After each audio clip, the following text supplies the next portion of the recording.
பெரியசில் அழகியாடி நீ என் தங்க பிள்ளையாடி. எனக்கு புரியல.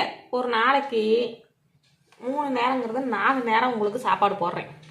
காலை பிரேக்ஃபாஸ்ட், மதியம் lunch, evening snacks, night dinner. இதுக்கு இடையில வந்தீங்கன்னாலும் ஓகே. இன்றைக்கி ஒரு நாளைக்கு இப்போ தான் வந்துட்டு போய் 1 மணி நேரம் கூட ஆகலை. இப்படி வந்தால் அக்கா எத்தனை வேலை பார்க்குறது உங்களுக்கு?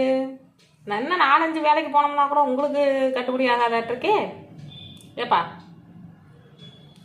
இதுக்காகவே நான் தனியாக கம்பெனி வச்சு நடத்தின மாட்டிருக்கே. அது ஏதாவது சொன்ன பேச்சு கேட்குறீங்களா?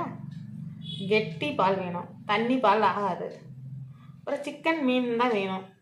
கருவாடு மாதிரி ஐட்டம்லாம் ரேராக எப்போயாவது போனால் போகுதுன்னு கொஞ்சம் சாப்பிடுவோம். அப்படி தானே? அது மேடம் உங்கள் சின்ன சில்லு உங்கள் உள்ள கூட ஏதாவது கேட் ஃபுட் போட்டால் கூட ஒரு நேரம் சாப்பிடும். நீங்கள் ஒன்லி சிக்கன், ஒன்லி ஃபிஷ். அது ஃபிஷ் மட்டும் சாப்பிட்டுட்டு இருந்தீங்க. ஏதோ அக்கா பாவங்கிறங்காட்டி இப்போ சிக்கனை 2 சாப்பிட்றீங்க. அப்படி தானேங்க மேடம்?